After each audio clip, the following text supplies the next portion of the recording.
It's Royal Rumble Day. It's Saturday. Anyways, welcome back to another edition of Hero is Wrestling. Today we are looking at Royal Rumble 2014. Let's go back to the past and see if it was as bad as this brain remembers. WWE Royal Rumble.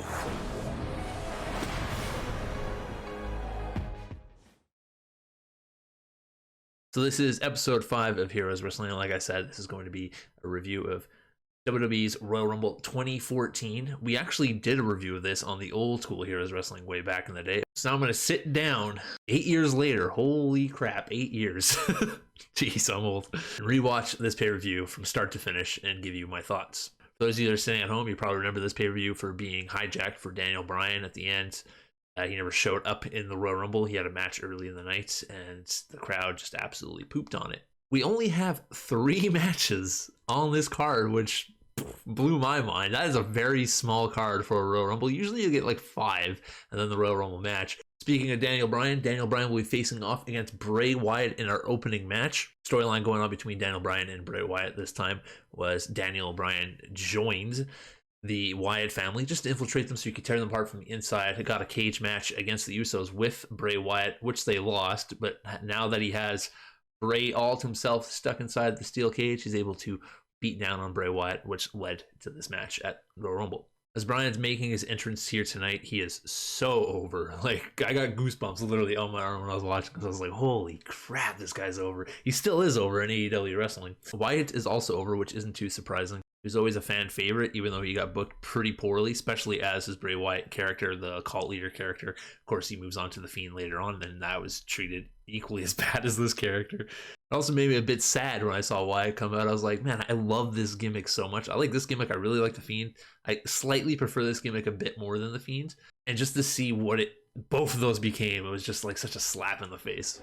Right off the bat, Bray Wyatt hits a huge elbow on Daniel Bryan. Bryan trying to fight back, but Luke Harper stops him in his tracks, which leads Bryan to do a suicide dive to take out Harper on the outside of the ring, which brings Eric Rowan to get involved, which takes the ref to just go, get the heck out of here. You're gone, both of you, which leaves Bray Wyatt by himself, but he assures the boys, don't worry, I got this. I'm going to win this match. I don't need your help type of deal. His 2 brothers walk to the back, Daniel Bryan from the top rope all the way to the outside of the ring with the crossbody, taking care of Bray Wyatt. We go back into the ring, another crossbody, this time into the inside of the ring by Daniel Bryan taking care of Bray Wyatt again. Daniel Bryan on the top rope looking for another top rope maneuver, gets chopped to the outside by Bray Wyatt. Wyatt then looks to take Daniel Bryan to the stairs, but ends up eating the stairs himself. He's been selling his leg throughout this match, and now he's going to sell it even more because his leg just went straight into the steel stairs. Bryan goes on to work the leg a bit throughout the match now. Looks like Bryan's about to set up a submission hold for this left leg, but instead does a curb stomp on Bray Wyatt. Brutal looking. Both men are fighting on the apron. Bray able to get an arm wrench takedown on Daniel Bryan, dropping him chest first into the apron. Bray hits a nice suplex toss. I was always a fan of that move. It looks really good. Wyatt then traps Daniel Bryan's head next to the post and just goes to town on it.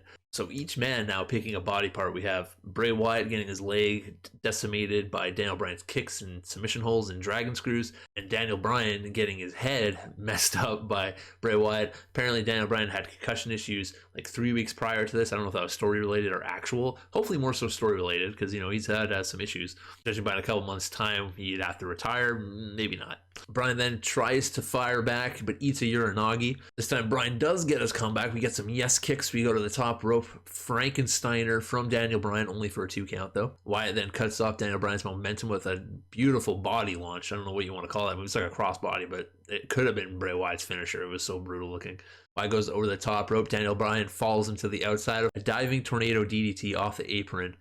Just beautifully done. Look vicious. Back into the ring. More yes kicks. This time he finishes it off with a kick to the head, but only for a 2. Bryan going for his corner drop kicks. Is able to hit 2 of them. On the third one, eats a nasty clothesline. Turns him inside out. Bray Wyatt trying to set up for the Sister Abigail, but that gets reversed into the yes lock. Wyatt, though, able to get out of the yes lock by just biting down on the hands of Daniel Bryan. Bryan decides, if I can't get the yes lock, might as well go for the running knee.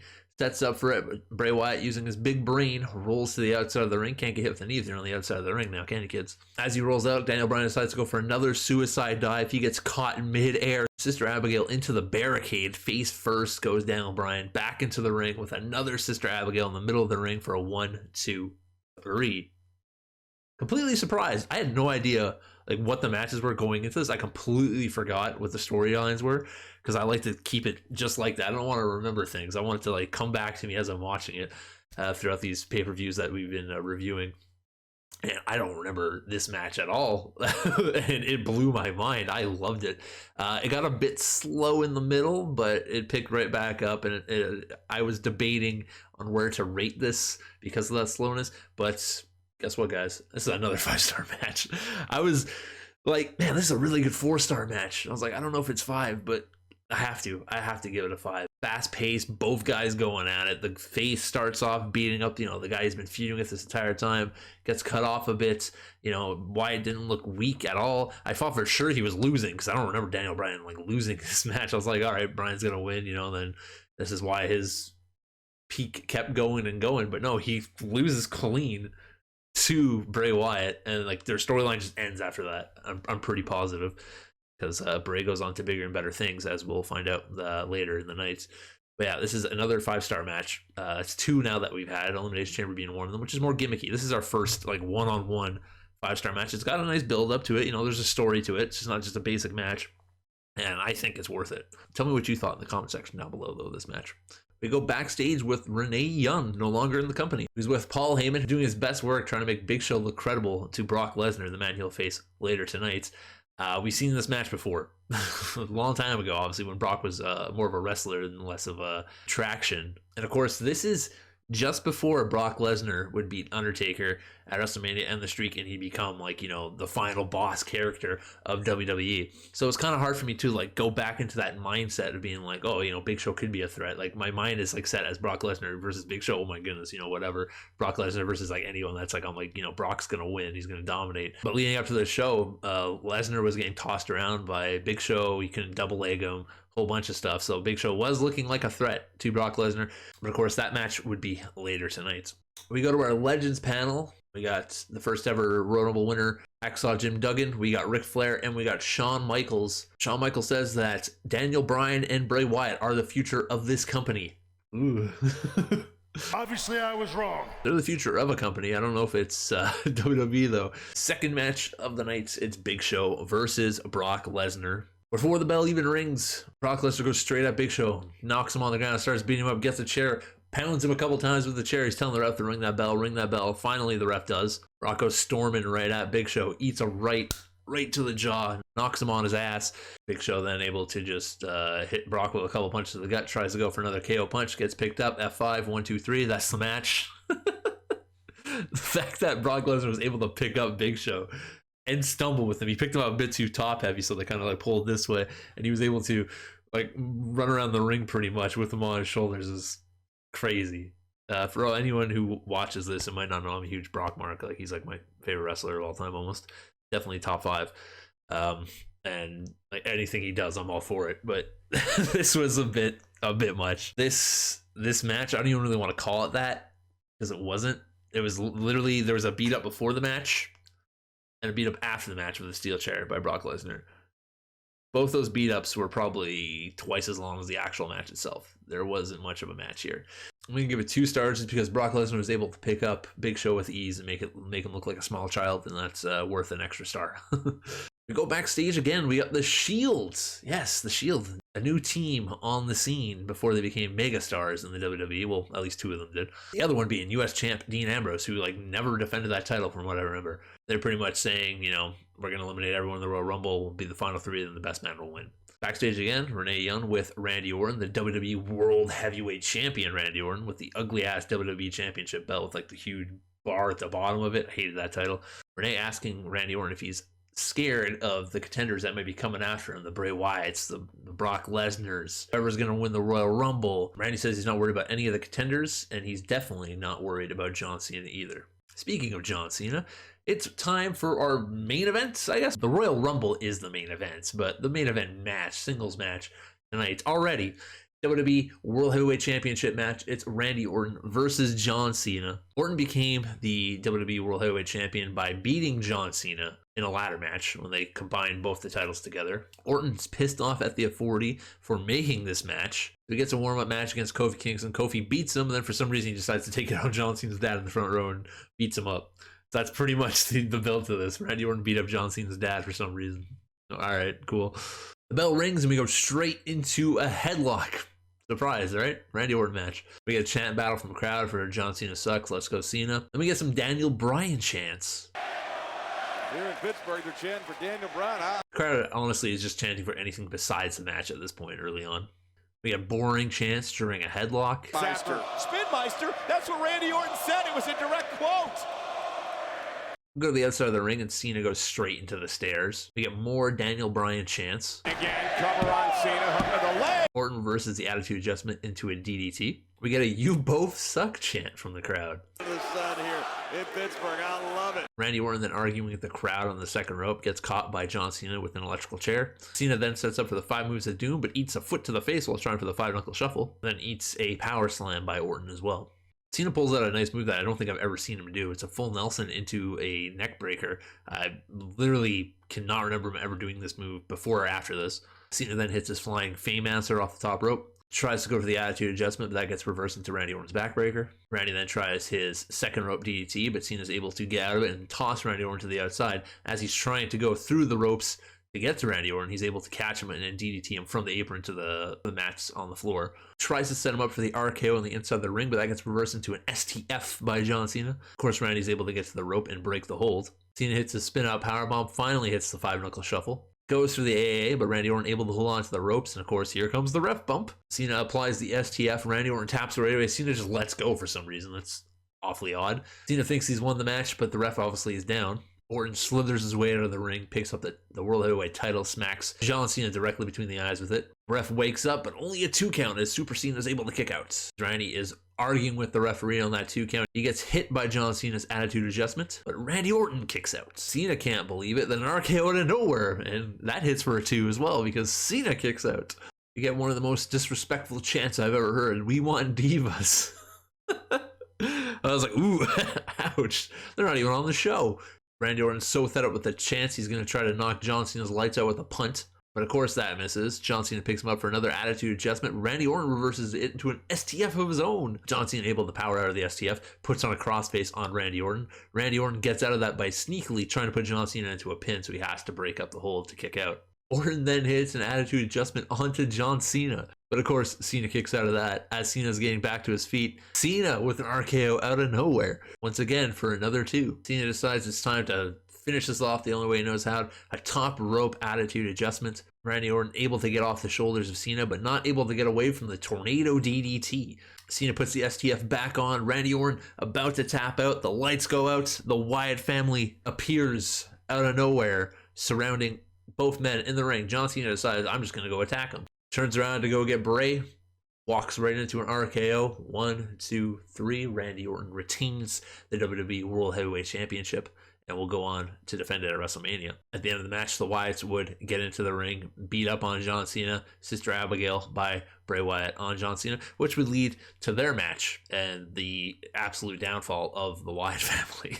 Oh, big sad. I'm going to give this 3 stars. It's, you know, your typical John Cena, Randy Orton match. Probably one of the worst ones they've had, honestly.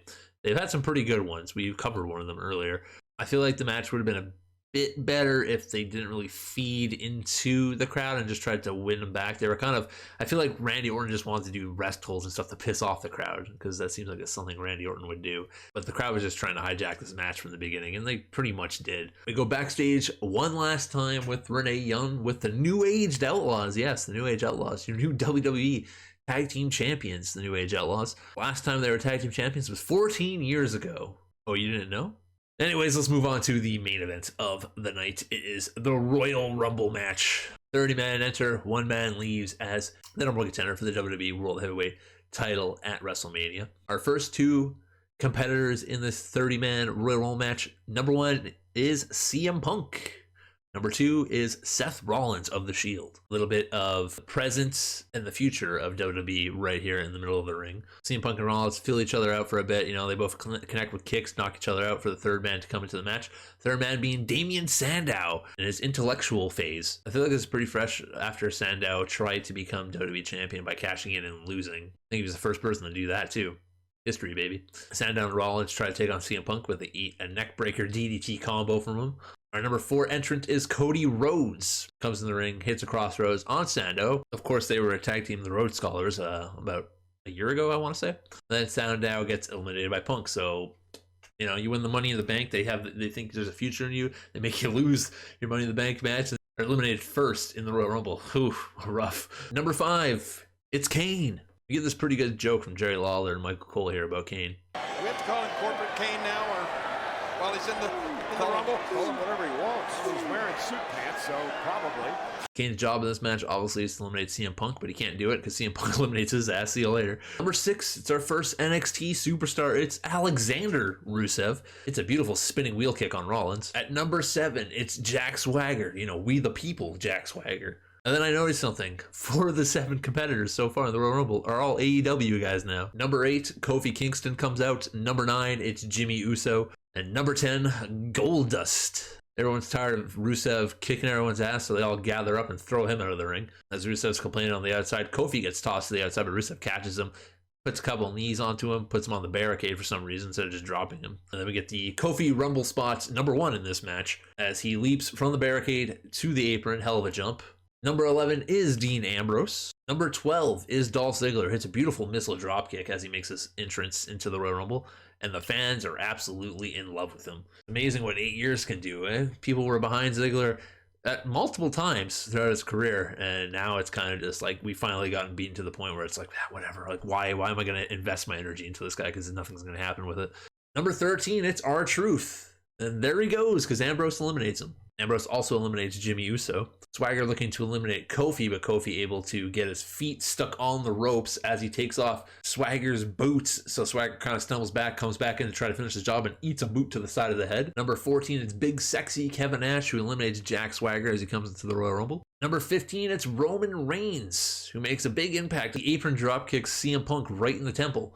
Kofi tries to trouble in paradise with Reigns, but gets caught and thrown out of the ring. Ziggler then eats a spear and sells it like a madman. He gets eliminated by Reigns as well. Crowd is upset about that. And then Kevin Nash also eliminated. Number 16, it's the Great Khali. Khali eats a Superman punch, and then the Shield eliminate him. Shield trying to eliminate Cody Rhodes. Goldust tries to help out his brother, but ends up eliminating him himself. And then Roman Reigns eliminates Goldust. Number 17, it's a returning Sheamus who cleans house. Number 18, it's The Miz, who I think is a face at this time, which is always weird. Number 19, it's Fandango. And the crowd is fandangoing, which I forgot was a thing. At 19, here's where the first Daniel Bryan chants start in this Royal Rumble match. Number 20 hits, and it's one of the Lost Matadors. No, it's not. It's El Torito. El Torito getting a good pop from the crowd, hits a couple Hurricanranas, and eliminates Fandango from action. But immediately gets caught by Roman Reigns and eliminated. Number 21 is Antonio Cesaro. Remember people had two names? Hits Miz with a swing only for about 5 seconds, and then hits Seth Rollins with a swing for about 30 seconds, which was impressive. Number 22, it's Harper. Rest in peace. Number 23 is Jey Uso. Number 24, JBL makes his entrance. The first time ever JBL has made his entrance in the Royal Rumble as that character, that is. Coming out of the commentary table, asking Michael Cole to take his jacket as he's hanging halfway out of the ring. Roman Reigns eliminates him, which makes the fans chant this. He's going to show up what do you think it'll be? John, there's good news. Santino holds the which I laughed my ass off for because I thought that was hilarious. Number 25 is Eric Rowan. Eric Rowan helps. Luke Harper eliminates The Miz and Jey Uso. Number 26, it's Ryback. Right away, we get the Goldberg chants. Number 27, it's that piece of shit Alberto Del Rio. Number 28, it's Batista, or should I say Bootista, because he's getting booed out of the building. Batista eliminates Rowan and Ryback and Del Rio. Number 29, it's Big E. Langston, yes, more names. He's also the Intercontinental Champion at this point. And he hits a big belly-to-belly suplex on Batista. It looked real good. And, of course, that's two big, meaty men slapping meat, so I'm sure Big E loved that. As number 30 is about to come out, the Daniel Bryan chants really pick up. Number 30's music hits, and it's not Daniel Bryan. It's Rey Mysterio, and he's getting booed. It still hurts my soul. Like, I'm not the biggest Rey Mysterio fan, but I have a lot of respect for him. I think he's really good. But, like, when I was a kid, you know, more so, obviously, WCW Rey Mysterio. I loved WCW Rey Mysterio early on. SmackDown Rey Mysterio kind of fell off when he became World Heavyweight Champion, but I have tons of respect for the guy. Just to hear him get booed, a fan favorite who's like never been booed in his career, That's how you know you fucked up. Big boos, like I said, for Mysterio. We get Daniel Bryan chance, and this is where the crowd pretty much shits in it all. Sheamus takes out Big E. Ray working with Rollins, tries to go for a springboard. Rollins kicks him right in the side of the head. Ray goes out, and we get huge cheers from the crowd. Harper gets eliminated by the Shield. Ambrose then sees an opportunity on Roman Reigns, tries to eliminate him, but can't get it done. Seth Rollins pissy at it. Cesaro tries to dump Rollins and Ambrose, but they turn the tables on him, and then Reigns turns the tables on all three men and dumps them all at the same time. We have our final four: CM Punk, Sheamus, Bautista, and Roman Reigns. Fan favorite here obviously being CM Punk. And Kane comes back into the ring, takes him out, eliminates him, chokeslams him through a table, and there goes CM Punk. He is gone from WWE at this point. I believe this is supposed to lead to an authority feud where he'd fight Triple H at WrestleMania. Probably would have lost because, you know, it's Triple H and CM Punk, and he didn't want to do that. So he left the company. He was sick. He was tired. He was done. And this was the final nail. Huge boos for that elimination as well. Now we got three guys that they don't really want to cheer for, especially two of them. And the two might surprise you. Roman then breaks the record of most eliminations by eliminating Sheamus from the match. To cheers. Yes. Then we get a Roman Reigns chant. Yes. This is how you know. This is how you know. This is before the years of pure Superman Reigns. They just didn't want Batista winning, I think, is more of it. It's like, you know, Reigns was the fresh new meat at this point. Batista, they didn't want him winning because, you know, he's a part-timer coming back. He looked gassed too, like out of breath. I'm not sure if he was selling. I don't think he was. I think he was just really out of shape for this match. Reigns looking for a Superman punch, but gets caught with a spear, kind of, by Batista in the middle of the ring. Batista looks like he's going to try to set up for the powerbomb. Reigns hits a spear with a huge cheers from the crowd. Holy crap. Reigns goes to try to eliminate Batista. Batista reverses it and throws Reigns out of the ring, and a chorus of boos for Batista going on to WrestleMania 30 to fight Randy Orton for the WWE World Heavyweight Championship. It was just crazy to hear Roman Reigns be cheered like that at this point in time. For some reason, I thought he was not always hated, but I thought like around this time he was still like, you know, this is the guy they want to push. We don't want him. We want Daniel Bryan, but not the case. Of course, that would turn into that very soon. Of course, as we all know, Daniel Bryan would get into the match at WrestleMania. He would eventually beat Triple H in the opening match at WrestleMania 30, taking CM Punk's spot in that match, winning that, going on to fight both members of Evolution, Randy Orton. I guess technically he went through the entire team of Evolution at WrestleMania. And I believe he makes Batista tap out in that match and become the WWE World Heavyweight Champion. And then shortly after, he is forced into retirement. But that was Royal Rumble 2014. Honestly, not as bad as I remember it being. For some reason, I remember the fans just absolutely shitting on it. But it wasn't as bad as my memory serves. As for pay-per-view overall, pretty poopy. The Royal Rumble, not really any spots that, you know, stick out. I guess the swing is pretty good, but like there really isn't, you know, who's gonna win factor. Like I'm pretty sure like everyone knew Batista was gonna win, and then not using Daniel Bryan in that spot boggles my mind. Well, it doesn't really boggle. It's WWE, they have bad booking decisions, but at the same time, I think people cheering Roman Reigns in that final two, like pretty much the light definitely went off in Vince's head at that point, being like, this is the guy they want, this is the guy they want, because this is the guy I want, but this is the guy they want. And then they just shoved them up our ass for the next like 3 years. He's still getting shoved up their ass, but at least he's a bad guy now. The opening match is fantastic. If you've never seen it before, go watch it. Everything else, pretty much, you don't really need to see it.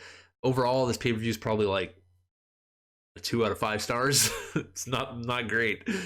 I don't really feel, I feel weird for ranking a Royal Rumble though, because you can't really rank a Royal Rumble match. But the pay-per-view itself, like I said, like just go, if you're gonna watch anything, you go watch the first match and you're set. So I thank you guys for joining me for another Heroes Wrestling. Tell me what you thought about this review, about the show itself. If you like helping me out, you can always leave a like, subscribe if you're not subscribed, share it with your friends. Spread the word that Heroes Wrestling is back. Now, if anyone is still sticking around, feel free to write down below a wrestling show that you want me to review, and I'll get to one of them for our next review. So until next time, as always, La Parka wins, baby!